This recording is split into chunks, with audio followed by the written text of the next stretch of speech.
এই বাচ্চাটা 10 মাসে হামে মারা গেছে। 9 মাস বয়স থেকে হামের টিকা দেওয়া হয়। বাচ্চাটার 9 মাস বয়স হয়েছে তারেক রহমান ক্ষমতা নেওয়ার পরে। বাচ্চাটার হামে মৃত্যু হইল কেন? সে জবাব কি প্রফেসর ইউনূস দেবে? ইউনিসেফ পর্যন্ত বলছে যে 34% হামে আক্রান্তরা 9 মাসের নিচে। যারা ভ্যাকসিন পাওয়ারই যোগ্য না তাদের হইতেছে হাম। বাংলার লুথার কিং এর স্বাস্থ্যমন্ত্রী মিডিয়ায় কইছে গত 8 বছরে হামের টিকাই দেওয়া হয় না। হাসিনা প্রচুর মিছা কথা কইতো, এই ভালসুন সব রেকর্ড ছাড়ে গেছে, এখনো আছে অন রেকর্ড। অনেক বেড়েছে মিজেলসটা।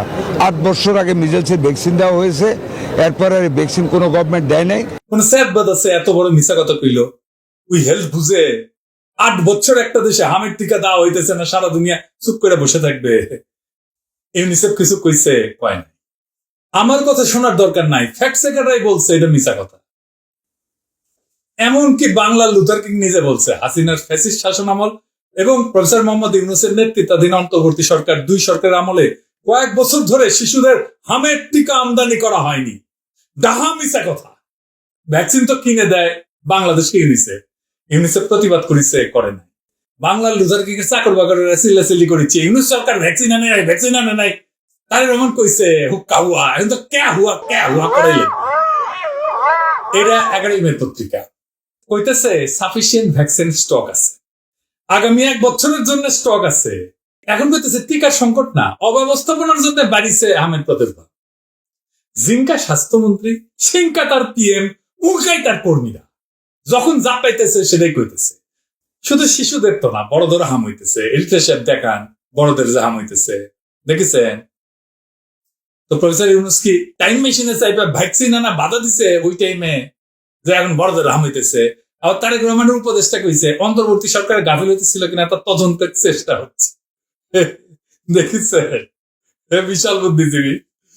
তদন্ত হচ্ছে, অথবা তদন্ত করার কথা চিন্তা ভাবনা হইতেছে, এটা বললে কিছু একটা হইতো, কিন্তু তদন্তের চেষ্টা হইতেছে। এটা কি নতুন নতুন শব্দ, নতুন বাক্য আবিষ্কার করিচ্ছে? ওই মানে কি নতুন নতুন আপনারা বুঝলে আবার একটু বুঝেন তো, যাতে চাল চালে বুঝে যাইতে পারি।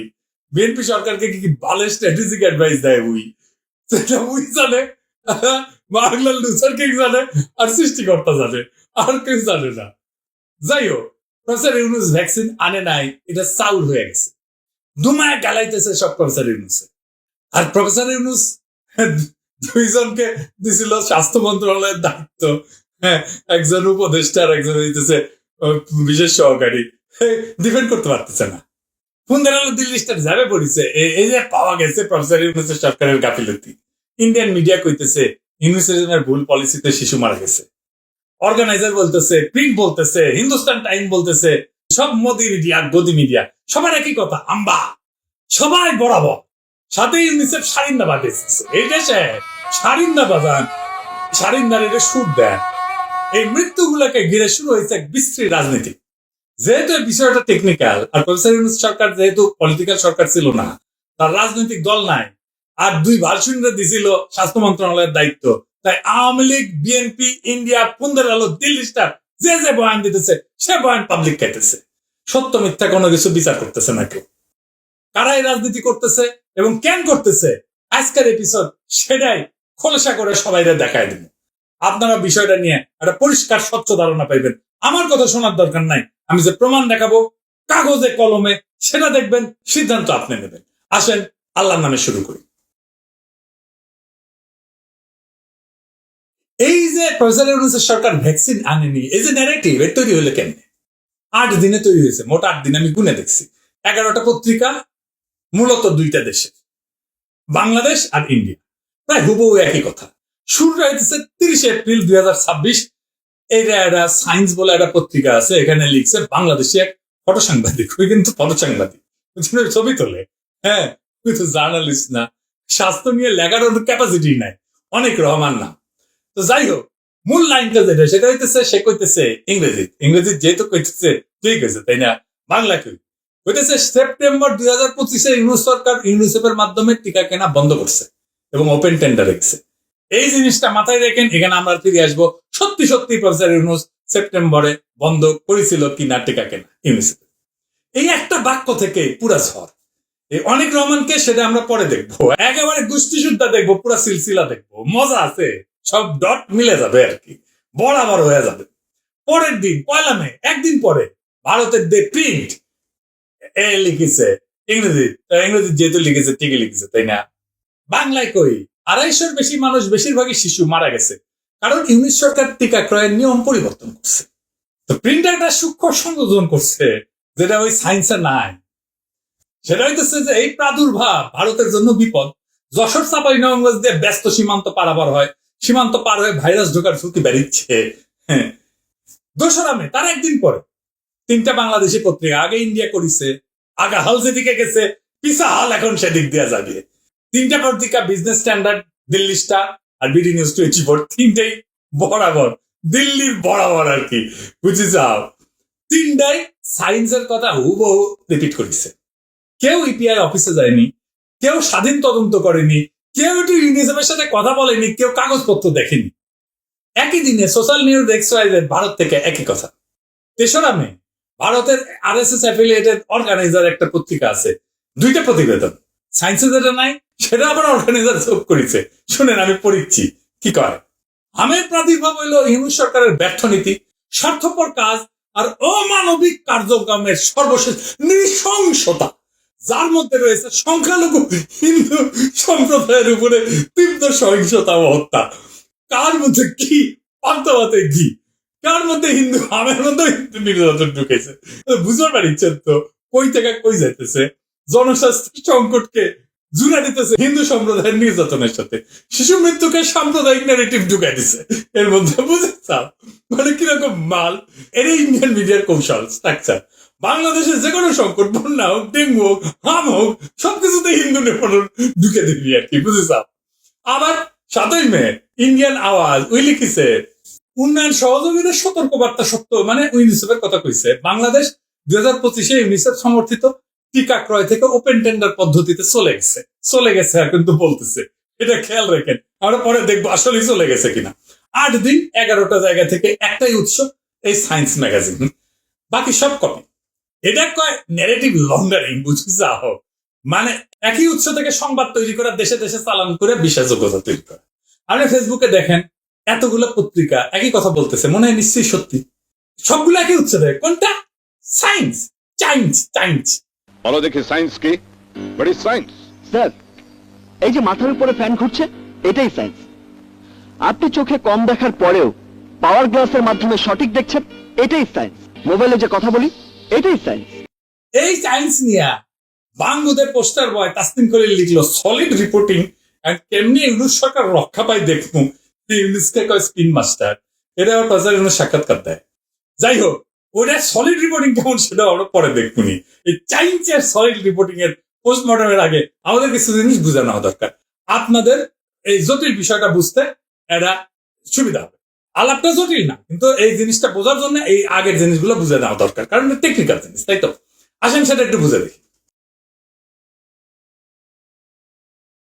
ইপিআই কি কি টিকা দেয়, কত খরচ? বাংলাদেশ বাচ্চাদের টিকার এই যে পুরো সিস্টেমটা, এটাকে বলে EPI expanded programme of immunisation, বাংলায় সম্প্রসারিত টিকাদান কর্মসূচি। এই ইপিআই কি করে? 9টা টিকা দেয়, 12টা রোগ থেকে বাচ্চাদের বাঁচায়। কি কি? যক্ষা, পোলিও, ডিপথেরিয়া, ধনুষ্টঙ্কার, টিটেনাস, হুপিং কাশি, হেপাটাইটিস বি, নিউমোনিয়া, মেনিনজাইটিস, হাম, রুবেলা, টাইফয়েডটা শেষে যোগ করছে, যোগ করছে কিন্তু টাইফয়েডের টিকা। এটা আবার কেউ করবে না যে নতুন একটা টিকা যোগ করেছে। এই ইপিআই টিকার ফলে প্রত্যেক বছর 94,000 শিশুর জীবন বাঁচে। কত টাকা লাগে এই টাকাটা কিনতে? এই সরকার 25-26 অর্থ বছরে ইপিআই এর জন্য 842 কোটি টাকা বরাদ্দ করেছে সরকারি বাজেট থেকে, মানে প্রায় 1000 কোটি টাকা প্রফেসর ইউনূস নিজে বরাদ্দ দিচ্ছে। এডিবি থেকে আরো 609 কোটি টাকা ঋণ, মোট 1450 কোটি টাকা। তার মানে 1450 কোটি টাকা হইতেছে সরকার নিজে দেয়, লোন করে দেয়, আর বাকি 773 কোটি টাকা গাভি দেয়, ওটা আমরা পরে দেখবো। সব মিলে প্রায় 22 থেকে 2300 কোটি টাকা লাগে এক বছরে। এই সংখ্যাটা মাথায় রেখেন, পরে দরকার পড়বে। টাকা কে দেয় জানলেন? এবার দেখি টিকাটা আনে কে। 3টা পক্ষ এই ভ্যাকসিন কেনার টাকা দেওয়ার সাথে যুক্ত। একটা হচ্ছে গাভি, পুরা নাম global alliance for vaccine and immunization. ধনী দেশের সরকার, Bill Melinda Gates foundation, world bank, এরা মিলে এই গাভীদের টাকা দেয়। এই টাকার উদ্দেশ্য হচ্ছে গরিব দেশের বাচ্চাদের যেন সস্তায় টিকা দেওয়া যায়। বাংলাদেশকে গাভী সাহায্য দিতেছে 2001 সাল থেকে 25 বছর ধরে, সব মিলায় কমপক্ষে 15,000 কোটি টাকার মতো দিচ্ছে এই পর্যন্ত। গাভী যা দেয় তা দিয়ে আমাদের ভ্যাকসিনের পুরো চাহিদা মেটানো যায় না, 1/3 হয়, 1/3। তাই বাংলাদেশ সরকারকে টাকা দিতে হয়, লোন করতে হয়। গত বছর এডিবি থেকে লোন নিছে, এটা আমি বলছি। তো তাহলে গাভী দেয় মোটামুটি 1/3, আর 2/3 বাংলাদেশ সরকার নিজে দেয় অথবা লোন করে দেয়। এরপরে কে? ইউনিসেফ। এটাই সবচেয়ে ইন্টারেস্টিং, কারণ এই ইউনিসেফের বড়াতেই বলা হইতেছে সব কথা। ইউনিসেফ হইতেছে ভ্যাকসিনের কন্ট্রাক্টর। কন্ট্রাক্টর মনে করেন না যে ইউএন অর্গানাইজেশন ওটা বাপরে একেবারে পুরোহিত, তা না।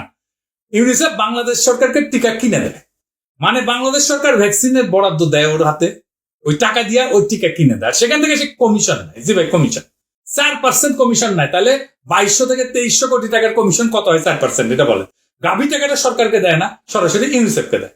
গাভীর সাহায্যের কন্ডিশনই থাকে ইউনিসেফকে কেনাকাটার দায়িত্ব দিতে হবে। এই যে ইপিআই এর টিকা, এর পুরাটাই কিনে দেয় ইউনিসেফ। যা কিছু কেনে সব কেনে, পুরাটাই কেনে, বাদ দেয় না কোনো কিছু।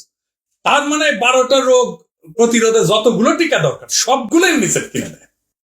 বাংলাদেশ সরকার তো কিছু টাকা নিজে দেয়, এটা জানি।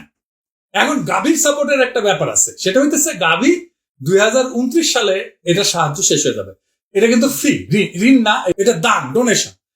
2029-এর পর থেকে পুরো ভ্যাকসিনেশন প্রোগ্রামের টিকিট টাকাটা সরকারকে নিজেই দিতে হবে, মানে প্রায় 800 কোটি টাকা আরো নিজের পকেট থেকে দিতে হবে। কারণ গাভীর ভুল হইতেছে, কোন দেশ যথেষ্ট ধনী হয়ে গেলে সাহায্য দেবে না। বাংলাদেশ তো হাসিনার মিডিল ইনকাম দেশ হয়ে গেছে, তাই না? গাভী বলতেছে নিজের বাচ্চার টিকার টাকা নিজেরাই দেন, আপনারা তো বড় লোক। হ্যাঁ, শোধন কত দিক থেকে আসে দেখেন। 2029-এ গাভী চলে যাবে, তারা আমাদের টাকা টুকা দেবে না। এই ডেডলাইনটা মাথায় রেখেন, এই জায়গাটা আমাদের দরকার পড়বে। এবার আসেন টিকা কেনার প্যাচ কোথায় লাগিয়েছিল। বাংলাদেশের সরকারি কেনাকাটা নিয়ে ওয়ার্ল্ড ব্যাংকের অনেকদিন থেকে আপত্তি ছিল। এখানে মূল দুর্নীতিটা হয়, তারা এইটা সংস্কারের লক্ষ্যে একটা রিপোর্ট তৈরি করে 2001 সালে। তারা দেখায় যে কেনাকাটা প্রচুর দুর্নীতি হয়। খালেদা জিয়া তখন সরকারে, ওনারা বুঝায় যে আপনি একটা সরকারি কেনাকাটার একটা আইন বানান, ল বানান। উনি এটা রাজি হন এবং উনি একটা আইন তৈরি করেন, পাবলিক প্রকিউরমেন্ট অ্যাক্ট 2006। সেই থেকে বাংলাদেশ সরকার যে কোনো জিনিস কিনতে গেলে, যে কোনো, সেটা টিকা হোক, পাথর হোক, কম্পিউটার হোক, টেবিল হোক, চেয়ার হোক, বালিশ হোক, হোয়াট এভার, যেটাই হোক, আইনে লেখা আছে কিভাবে কিনতে হবে, সরকারি ক্রয় আইন। এই আইনের 2টা পদ্ধতি আছে।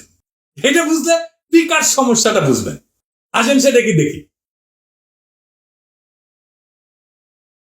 প্রথমে হচ্ছে ওপেন টেন্ডারিং মেথড, খোলা দরপত্র। সরকার বিজ্ঞাপন দিবে, আমার 10 লাখ ডোজ হামের টিকা লাগবে, পত্রিকায় দিবে, ওয়েবসাইটে দিবে, যে কোম্পানি দিতে পারে, দেশি বিদেশি সবাই বিড করবে, টেন্ডার সাবমিট করবে। সবচেয়ে কম দাম যে দিবে তাকে দাও। এটা সুবিধা তো অনেক আছে, যেমন ট্রান্সপারেন্সি আছে, কম্পিটিশন হয়, দুর্নীতি কম হয়, দেশি কোম্পানিগুলো বড় হওয়ার সুযোগ পায়, এখানে দলিল দস্তাবেজ থাকে, অ্যাকাউন্টেবিলিটি থাকে। আর এটা হইতেছে ডাইরেক্ট প্রকিউরমেন্ট মেথড, ডিপিএম, সরাসরি ক্রয় পদ্ধতি। সরকার সরাসরি কোনো একজনের কাছ থেকে কিনে নেবে, কোনো বিজ্ঞাপন না, কোনো কম্পিটিশন না। কিন্তু আইনের শর্ত আছে। ডিপিএম শুধুমাত্র আর্জেন্ট পাবলিক ইন্টারেস্ট, এটা মাথায় রাখেন, আর্জেন্ট পাবলিক ইন্টারেস্ট, জরুরি জনস্বার্থেই শুধুমাত্র কেনা যাবে। অথবা একটাই সোর্স আছে, আর কেউ বানায় না, একটা মাত্র সোর্স, দুনিয়া আর কেউ বানায় না। এটা যদি হয়, তার মানে একটাই সোর্স অথবা ইমার্জেন্সি। এটা তো ট্রান্সপারেন্সি নাই, কম্পিটিশন নাই, দাম বেশি হইতে পারে, দুর্নীতির সুযোগ আছে। সবচেয়ে গুরুতর, আপনি একই কাজ করতেছেন বছরের পর বছর, নিয়ম মেনে, একই সময়, কিন্তু প্রত্যেক বছর বলতেছেন এটা ইমার্জেন্সি জিনিস। তাই করা যায়? আপনি প্রত্যেকদিন সকালবেলা নাস্তা করেন একই সময়, এটার ইমার্জেন্সি বলবেন নাকি নিয়মিত অভ্যাস বলবেন? বাংলাদেশ ইউনিসেফের কাছ থেকে টিকা কিনতেছে প্রত্যেক বছর এই আর্জেন্ট পাবলিক ইন্টারেস্ট বললা, এই প্রভিশন লেখা, প্রত্যেক বছর ইমার্জেন্সি ডিক্লেয়ার কইরা।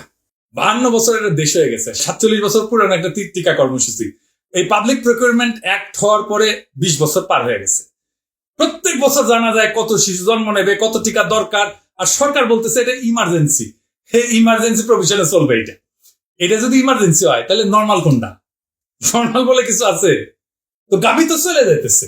তখন তো বাংলাদেশকে নিজেকে পুরো টাকাটা দিতে হবে, আমাদের নিজস্ব ট্রান্সপারেন্ট প্রকিউরমেন্ট সিস্টেম দরকার। তাহলে কখন আমরা এইটা শুরু করব? রিফর্ম কখন শুরু করব? গাভী চলে যাওয়ার পরে নাকি আগেই করব? এখন দেখি ইউনিট সরকার কি বলবো। 2025 সেপ্টেম্বরে ইউনিট সরকার সিদ্ধান্ত নিল অর্ধেক যাবে ওপেন টেন্ডারে, পুরোটা না, অর্ধেক। মানে আমাদের টাকারও পুরাটা না, আমাদের টাকার কিছু অংশ, গাভীর পুরাটা, এবং আমাদের টাকার কিছু অংশ ইউনিসেফকে দিয়ে কেনানো হবে, কিছু অংশ ওপেন টেন্ডারে হবে, কিছু অংশ আমি ইউনিসেফকে দিব, মানে 50-50 করবো। পাইলট ইন্দোনেশিয়া পুরাটাই নিজেরা কেনে, ইন্ডিয়া পুরাটাই নিজেরা কেনে, চায়না নিজেরা কেনে। আমাদের দেশীয় কোম্পানির টিকা বানায়, আমাদের দেশের টাকা দেশেই থাকতো যদি বাংলাদেশ লোকালি কিনতো, অথবা গ্লোবালি কম্পিটিটিভ একটা পারচেজ হইতো, কম্পিটিশন করে আমাদের পারচেজ ক্যাপাসিটি বাড়তো। আমাদের এত ডোজের এত টাকার ভ্যাকসিন আমরা কিনবো, আমাদের দেখতে হবে না আমরা কিভাবে কিনবো। হুট করে একদিন কেনা শুরু করে দেবো, তা তো হয় না। আমাদের কেনার সক্ষমতা বাড়তো, আস্তে আস্তে আমরা পুরোটাই কেনা শুরু করতাম। এইখানে কন্ট্রাক্টর ইউনিসেফ দেখলো মামুক কেস তো খারাপ, আমার হাত থেকে তো চলে যেতেছে কন্ট্রাক্টরই, আর এইটার 4% কমিশন, আপনি 2200-2300 কোটি টাকার হিসাব করেন তো 4% কত হয়? হ্যাঁ, দেখছেন কত হয়? হ্যাঁ, আর ইউনিট সরকার তাহলে এই সিদ্ধান্ত নিয়ে কি খারাপ করেছিল? এবার আসেন আসল কথায়, ইউনিট সরকার কি আসলেই ভ্যাকসিন কেনা বন্ধ করেছিল? তো সায়েন্স ম্যাগাজিন তো কইছে সেপ্টেম্বর 2025 ইউনিট সরকার ইউনিসেফের মাধ্যমে টিকা কেনা বন্ধ করছে এবং ওপেন টেন্ডারে গেছে, তাই না? হ্যাঁ, এই একটা বাক্য থেকে তো পুরো ঝড় শুরু হয়েছে। আমি আপনারে কয়টা ডকুমেন্ট দেখাইতেছি, সরকারি ডকুমেন্ট, ইউনিসেফের ডকুমেন্ট এবং গাভীর ডকুমেন্ট। এই কাগজগুলো কি বলে আসেন দেখি। প্রথম ডকুমেন্ট, গাভীর ডকুমেন্ট, এইটা হচ্ছে মিজেলস রুবেলা ডিসিশন লেটার, মানে হামের টিকার ডিসিশন লেটার, ইউনিট সরকারের আমলে। এখানে গাভী কি লিখেছে আসেন পড়ে দেখি। গাভী নিজে বলতেছে আমি 18.5 মিলিয়নের হামের ভ্যাকসিন অ্যাপ্রুভ করলাম, ইউনিসেফের মাধ্যমে কিনতে হবে, গাভী নিজস্ব কাগজে বলতেছে। এরপরে ইউনিসেফের অফিসিয়াল লেটারটা দেখান, তারিখ 24 সেপ্টেম্বর 2025, যে সেপ্টেম্বরে নাকি বন্ধ করে দিচ্ছে ভ্যাকসিন কেনা। কাকে পাঠানো এটা? Arefina Mahmud, director planning and research, DG health, Mohakhali, Dhaka. কে পাঠাইছে? ইউনিসেফ বাংলাদেশের chief of health officer incharge. বিষয় কি? Confirmation of vaccine shipment under pre financing and request for transfer of funds, মানে বলতেছে যে কনফার্ম করতেছি আপনার ভ্যাকসিন শিপমেন্ট হয়ে গেছে, চলে গেছে, আপনি এখন টাকাটা দেন আমারে। হ্যাঁ, টাকা পয়সা যাইতেছে। বাংলায় বললে হয় প্রি ফিন্যান্সিং এর অধীনে টিকার চালান নিশ্চিতকরণ এবং অর্থ স্থানান্তরের অনুরোধ। এখানে কি বলতেছে আমি বাংলায় কই, সব চালান বাংলাদেশে সম্পন্ন হয়েছে, তারপরে এটা টেবিল আছে কোন কোন কোন কোন টিকা। হ্যাঁ, টেবিলটা দেখান এডিটর সাহেব। আমি অন্যগুলো বাদ দিলাম, শুধু লাস্টের লাইন MR5 যেটা হামের টিকা, এটা চালান আসছে 11 সেপ্টেম্বর 2025 21,50,000 ডোজ। বুঝেছেন? 11 সেপ্টেম্বর 2025 21,50,000 ডোজ হামের ভ্যাকসিন বাংলাদেশে আসছে ইউনিসেফের মাধ্যমে। ইউনিসেফ কিনে দিছে, ইউনিসেফ নিজে কনফার্মেশন লেটার দিচ্ছে। আর সায়েন্স ম্যাগাজিন কইতেছে সেপ্টেম্বরে ইউনিট সরকার ভ্যাকসিন কেনা বন্ধ করে দিচ্ছে ইউনিসেফের মাধ্যমে। জাউরামের একটা সীমা থাকবে তো, মানে জাউরারও তো সীমা থাকে। সেপ্টেম্বর মাসে 11 তারিখে ইউনিসেফ নিজে 21 লাখ ডোজ ডেলিভারি করতেছে, ইউনিসেফের নিজের চিফ অফ হেলথ বলতেছে, সে সই করতেছে, তারিখ হইতেছে 24 সেপ্টেম্বর। পুরা তো মিথ্যা ন্যারেটিভ। এটি দেখেন ইউনিসেফ যে কমিশন নেয় এটাও লেখা আছে, এটা সব দেখান 4% কমিশন নেয়। এইবার আসেন এই যে সায়েন্সে যে লিখেছে অনেক রহমানি কে? সে দিল্লি স্টারের মাল, দিল্লি স্টার তারে নিয়ে স্টোরি করে। উনি লিখেছে a son of a freedom fighter and broadcast journalist of Bangladesh Betar during 1971। আরো বলা হয়েছে বাবার যুদ্ধ এবং রাজনীতির গল্প শুনে অনেকের আগ্রহ তৈরি হয়। ব্যান্ড পার্টি বাজা এডিটর সাহেব খাপে কাপ মমতাজের বাপ, সেটা পুরস্কার পাচ্ছে 2014 সালে বিএনপির অগ্নি সন্ত্রাসের উপরে ফটো তোলার জন্য লেখে।